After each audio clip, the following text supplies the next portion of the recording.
Happy Halloween, happy trunk or treat, or whatever you celebrate and call the holiday that everyone dresses up as. Well, not everyone. I really don't. At least not anymore. I'm just too old. But I did put on an orange shirt just so that I could be festive and I could, say that I did something for it. Welcome to How to Build a Tent. My name is Matt Williams. Thank you for listening, for sharing the show with a friend. Really appreciate it. If you're watching on YouTube, hey, Cal, how's it going? Thanks for joining. Appreciate you guys subscribing, sharing the show, being supportive like Cal. Cal's a big supporter. I really appreciate him a lot. If you have not already become a member, go over to fightlaughfeast.com, put in HtBT in the memo field. You'll get a mug just like this one, and you will get tons of other great content. We just finished up a book club. That was actually Cal's idea. And you will be able to access that shortly as one of the perks of being a member. And we're going to have another book coming out. We're going to do it on the last Tuesday of the month, where you can join. There's the links in the show notes where you can click on and buy the book from iTunes or from Amazon. If you buy from either of those and you show me it, you email me it, I will invite you to the book club and you'll be able to participate and join, just like what we do here every day for How to Build a Tent. You can come join and watch the live recording.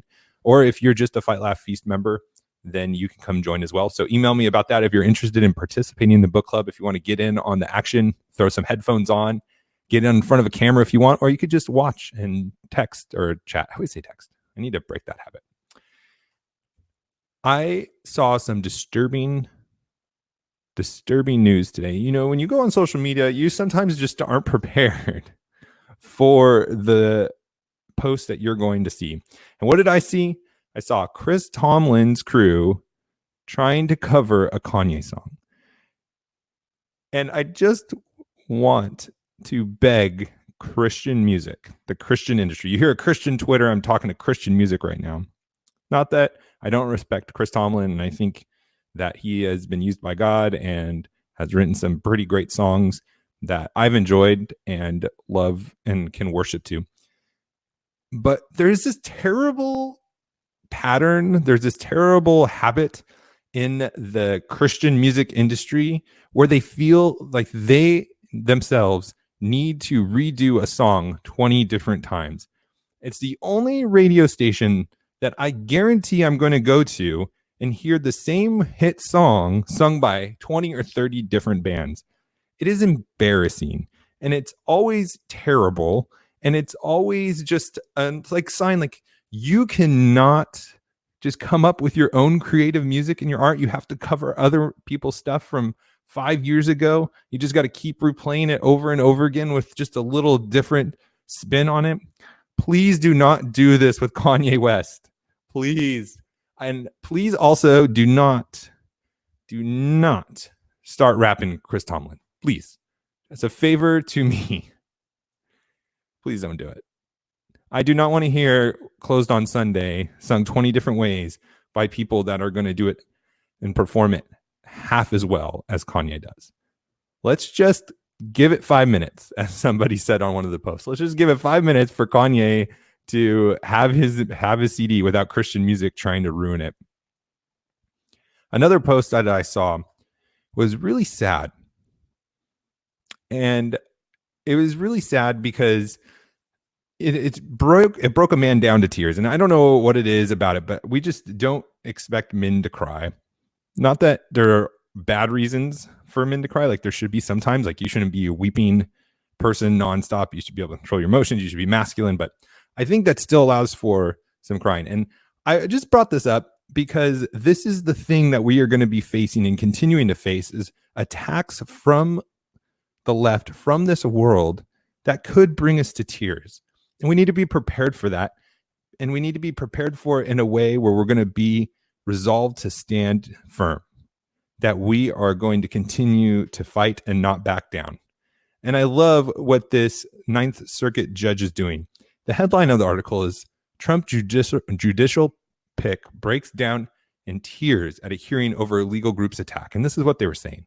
Lawrence Van Dyke was the subject of a scathing letter from the American Bar Association, sent to committee leadership Tuesday night, which alleged that people they interviewed expressed this concern that Van Dyke himself would not say affirmatively that he would be fair to any litigant before him, notably members of the LGBTQ community, or the alphabet, as I call them now.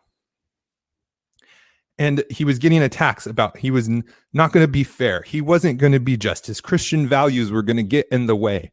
He was not going to basically show them preference and bend the law into their favor. And the left hates that because that is their most effective weapon, is the judiciary. From the Supreme Court all the way down, they rely on judges to bend the law to their favor.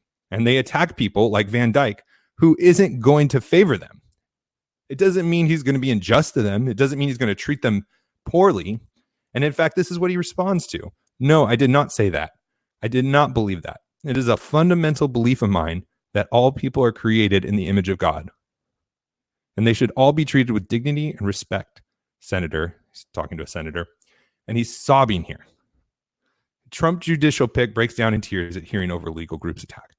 So if you are going to be in the justice system, if you are going to be a lawyer, if you're going to be a judge that's successful and gets promoted to a high honor like the appeals court, you have to be legit if you're a conservative and you're getting promoted or nominated for one of these positions, because you go through the ringer like this, as we're seeing. It's not fair. It's not right. But we need to be prepared for being successful and getting these attacks, especially when you're going into the enemy territory, and the judiciary is the enemy territory. It's where they impose their will on us a lot of times. And we need to be ready for those attacks. And I just feel bad for the man. I mean, it's just something about it. It's just seeing a man cry over something legit, and when they're not being a pansy, and when their character's being attacked. It's just such a sad thing. So we need to be praying for him and being supportive of him as much as possible.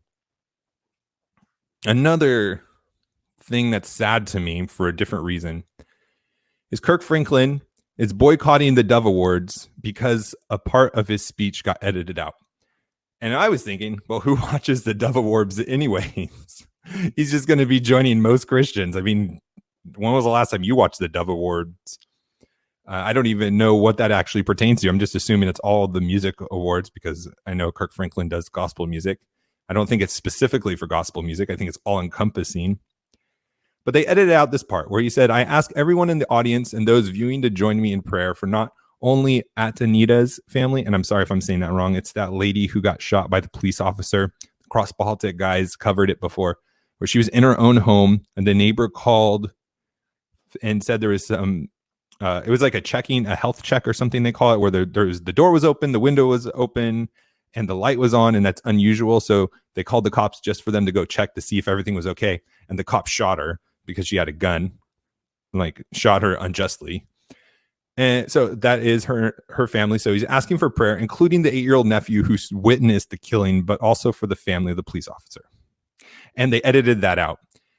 And he is now going to boycott not just the Dove Awards, the Gospel Music Association, but also TBN. And it's because of this. He says, because we need to protect and champion diversity. Now, I just want to say, I don't think they should have edited that out. I don't even see anything wrong with that. We should be praying for that. We should be bringing light to these situations. I think it was right for Kirk Franklin, if he believes that's something we need to be praying for, and I agree we should, why not talk about it on your platform? If there is an issue that he feels that needs to be resolved, what is wrong with praying for it? But this is where I start to part ways with him. And this is where the worldly philosophies of man start coming into it, and we need to be wise about. He said that they are going to boycott these entities, these businesses, Dove Awards, Gospel Music Association, TBN, until there's tangible plans are put in place to protect and champion diversity, especially where people of color have contributed their gifts, talents, and finances to help build the viability of these institutions. Again, he's talking about the Dove Awards, Gospel Music Association, and TBN. And I just want to point this out. Diversity is the gospel for this leftist ideology that is making its way through the church. Just think about it. Just replace it. Like, this would sound good if he's boycotting it and saying until tangible plans are put in place to protect and champion the gospel. Then we could get on board like, oh, you're not championing the gospel. You're supposed to be these Christian organizations, these Christian associations. But no, that's not what he's talking about. He's talking about the diversity. And he has these hints of like these undertones of that they're profiting off the work of Black people and the people of color, he says. And it's just that culture warrior language again, that Marxism, it doesn't have places in this church. And it's another industry where you're going to have to start preparing and thinking about how you're going to handle these things. I'm not sure why they edited out his comments, but they did. And now they're going to be dealing with the social justice from Kirk Franklin. And it's going to be in the headlines and it's going to be pushed by people that want to push the agenda. And as businesses, we're going to have to be prepared for it. We're going to have to understand the fight that's coming in all the different industries. If it's judiciary, if it's the music industry, wherever it is, we're going to have to be prepared for the fight. And it's a fight we need to fight too. We shouldn't be backing down. Well, let's end this on a positive note. The Fed, well, I don't know if this part's a positive note, but the Fed did cut rates from 1.75 to 1.5% as is expected, which means that there might be a great opportunity to refinance your house or to refinance your debt and get a lower interest rate. So that can be a good opportunity to save some money. But the good news is the economy grew at 1.9%, which was unexpected, which is really great. And then also there was some other positive numbers as well that were unexpected. So it wasn't as bad as they were expecting it to be. Again, it's not terrible. We're not like in a recession. We're not doomed. I don't think that our economy is going to be retracting to a place where we're going to be in a recession, but it is pulling back a little bit from the growth. And it'll be interesting to see what happens after this next election with the tax breaks that Trump is floating around and seeing he actually implements more tax breaks. Because like we said yesterday, they actually got more revenue from the tax cuts that they implemented 2 years ago. And we've set 2 years in a row of records. We've broken the record twice from tax receipts. So we could lower the tax rates again and possibly see more revenue come in than with the higher rates. And that will, in addition, stir the economy, incentivize people to do more with the money that they have. So it could be, there is a lot more, I think, that we have room to do to grow the economy. And a lot of this growth was consumer spending, which is good. Government spending, bad, because we have a big spending problem. And then home building and improvements, which is a really good sign, especially in light of 2008 and where the real estate industry is always on the full spotlight. So there you go. Be prepared for the fight. Strengthen yourself reading the Word of God. Be ready to get into the fight. Be prepared. Train yourself. Hone yourself. Don't fear man. Fear God. And it's all going to work out. Go out. Have a great day. We'll talk to you.